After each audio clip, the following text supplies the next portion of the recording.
The Frog King, or Iron Henry. In old times, when wishing still helped one, there lived a king whose daughters were all beautiful. But the youngest was so beautiful that the sun itself, which it had seen so much, was astonished whenever it shone on her face. Close by the king's castle lay a gray, dark forest, and under an old lime tree in the forest was a well. And when the day was very warm, the king's child went out into the forest and sat down by the side of the cool fountain. And when she was bored, she took a golden ball and threw it up high and caught it. This ball was her favorite plaything. Now it so happened that on one occasion the princess's golden ball did not fall in the little hand in which she was holding it up for, but on the ground beyond, and it rolled straight into the water. The king's daughter followed it with her eyes, but it vanished, and the well was deep, so deep that the bottom could not be seen. And at this she began to cry, and cried louder and louder, and could not be comforted. And as she thus lamented, someone said to her, "What ails you, king's daughter? Your tears would melt the heart of a stone."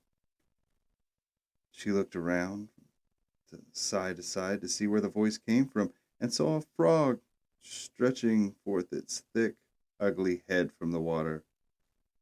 "Ah, old water splasher, is it you?" she said. "I am weeping for my golden ball, which has fallen into the well." "Be quiet.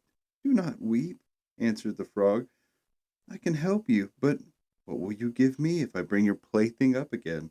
"Oh, whatever you want, dear frog," she said. "My clothes, my pearls and jewels, and even the golden crown which I am wearing." The frog answered, "I do not care for your clothes, your pearls and jewels, or your golden crown, but if you will love me and let me be your companion and playmate, and sit by you at your little table and eat off your little golden plate and drink out of your little cup and sleep in your little bed, if you will promise me this, I will go down below and bring you your golden ball back up again." "Oh, yes," she said, "I promise you all you wish, if you will but just bring my ball back again." She, however, thought, "How the silly frog does talk.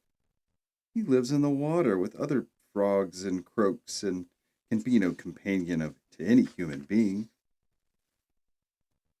But the frog, when he had received the promise, put his head in the water and sank down, and in a short time came swimming up again with the ball in his mouth, and he threw it on the grass. The king's daughter was delighted to see her pretty plaything once more, and picked it up and ran away with it. "Wait, wait," said the frog, "take me with you. I can't run as you can." But what it did no avail to him to scream his croak, croak after her as loudly as he could. She did not listen to it, but ran home and soon forgot about the poor frog, who was forced to go back into his well again. The next day, when she was seated herself at the table with the king and all the courtiers, and they were eating from their little golden plates, something came creeping splish, splash, splish, splash up the marble staircase, and when it had gotten to the top, it knocked on the door and cried, "Princess, youngest princess, open the door for me." She ran to see who it was outside, but when she opened the door, there sat the frog in front of it. She slammed the door in great haste and sat down to dinner again, and was quite frightened. The king saw plainly that her heart was beating violently, and said, "My child, what are you so afraid of? Is there perchance a giant outside who wants to carry you away?" No," replied she. "It is no giant, but a disgusting frog." "What does a frog want with you?" "Oh, dear father, yesterday I was in the forest, sitting by the well. My plaything, my golden ball, fell into the water, and because I cried so, the frog brought it out again for me. And because he so insisted, I promised him he should be my companion, and I never thought that he would be able to come out of his water. And now he's outside there, and wants to come in with me." In the meantime, it knocked a second time and cried, "Princess, youngest princess, open the door for me."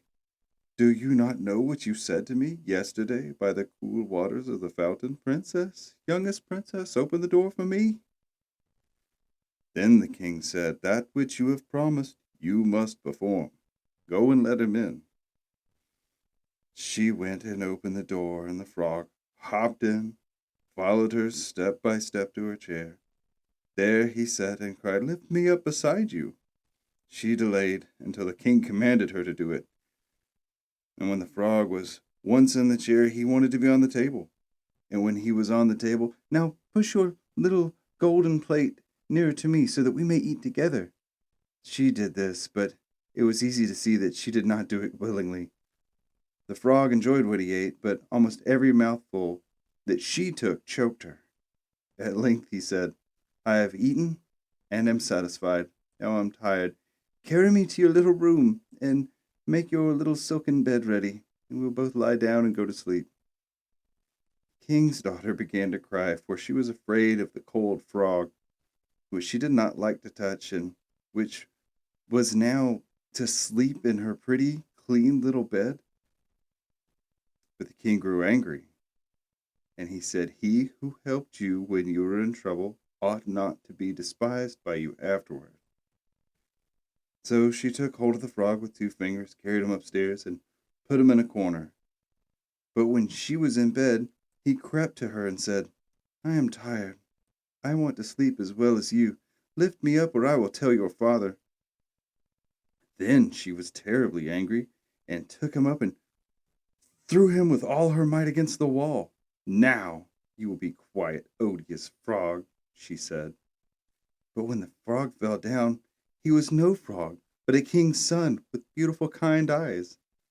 And it came to pass that, with her father's consent, he became her dear companion and husband. He told her how he had been bewitched by a wicked witch, and how no one could have delivered him from the well but herself, and that tomorrow they would go together to the kingdom, and then they would sleep the next morning when the sun awoke and a carriage had came to driven them, when the carriage had 8 white horses, which had ostrich feathers on their heads, and were harnessed with golden chains, and behind stood young King Serveth, Faithful Henry.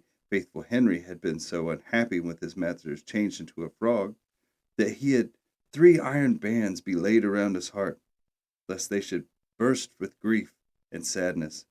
The carriage was to conduct the young king into his kingdom. Faithful Henry helped them both in, and placed himself behind again, and was full of joy of this deliverance. And when they had driven part of the way, the king's sons heard a cracking behind him as if something had broken. So he turned and cried, Henry, the carriage is breaking. No, master, not the carriage. It is the band from my heart, which was put there with my great pain when you were a frog and imprisoned in the well. Again, and once again, they were on their way to something and heard something crack, and each time the king's son thought the carriage was breaking, but it was only the bands, which were springing from the heart of Faithful Henry, because his master was set free and happy. The end.